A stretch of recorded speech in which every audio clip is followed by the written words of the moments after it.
All right, step 3. So if you're watching this video, that means you have built your escape room, you have built the locks, and now you're ready to map it, put it all together, and play. So I am here in my escape room that I built.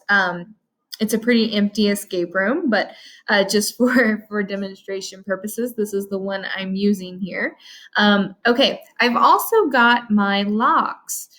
So I've got my awesome pets lock, which is my challenge. And then I have my final lock, which is how they're going to open the door. So I have those 3 things ready to go. Now I need to insert a few things first.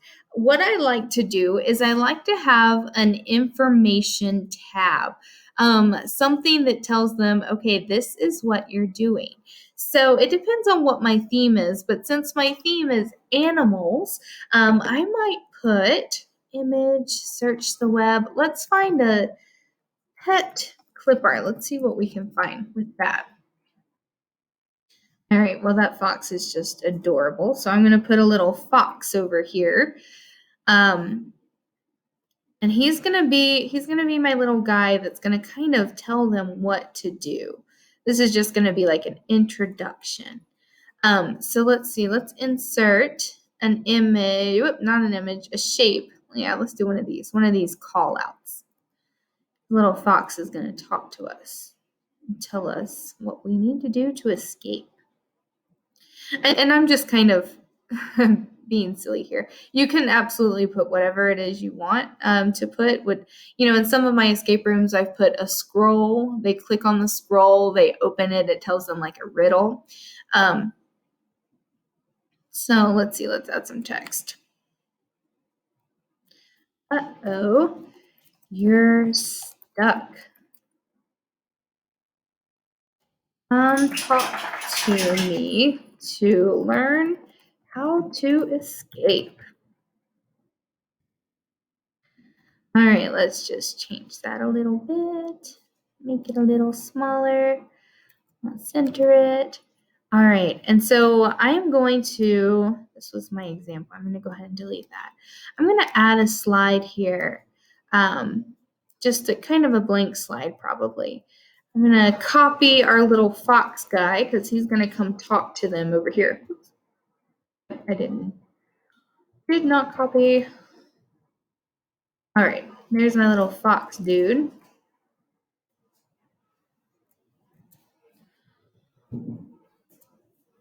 Let's just change that.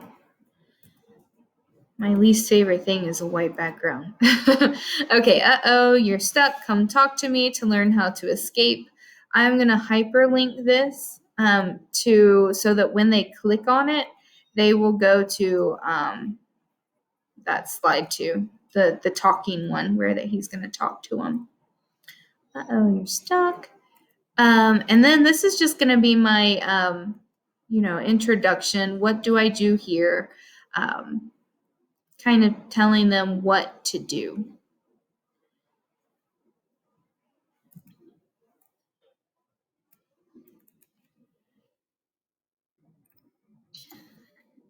So they'll have to find one challenge to collect the clues. You're going to have more than one challenge, more than likely. But for this one, I created one challenge. All right. So just something to kind of give them some instructions. And maybe you don't need this part at all. Maybe you're working with your students in person and you're telling them what to do. So this just kind of depends. But usually I will have just an introduction so that they know what they are doing. All right, you will have to find one challenge to collect the clues and then unlock the door. So once they talk to the little fox, they know that they're looking for a clue. And I need to insert an image to link that challenge to. So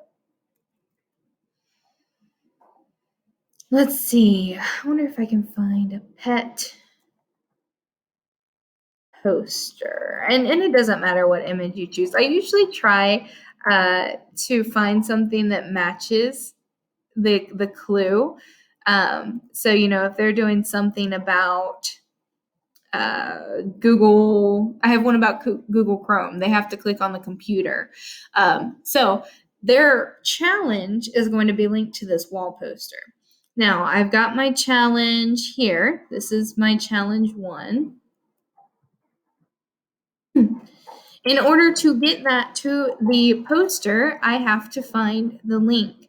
Some things to keep in mind when you're using Google Forms. I usually turn this off. Usually I only turn on that it's restricted to my district or my organization or collecting email responses, addresses. I only turn that on if it's something like a quiz or something like that. For something fun like this, I turn it all off to make it as easy as possible. If I hit the send button, I will then click on this little link. This is it's a hyperlink. And then I'm just going to copy that link. Click on my image that I want to link it to. And when you click on an image, you'll see that link button again, insert link. And then I'm just going to paste it.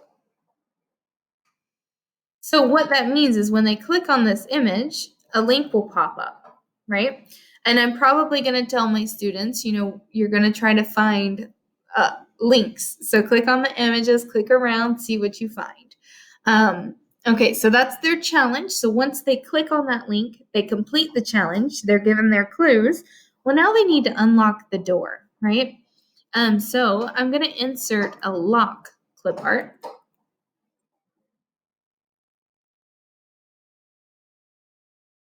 Let's see. That one looks pretty normal.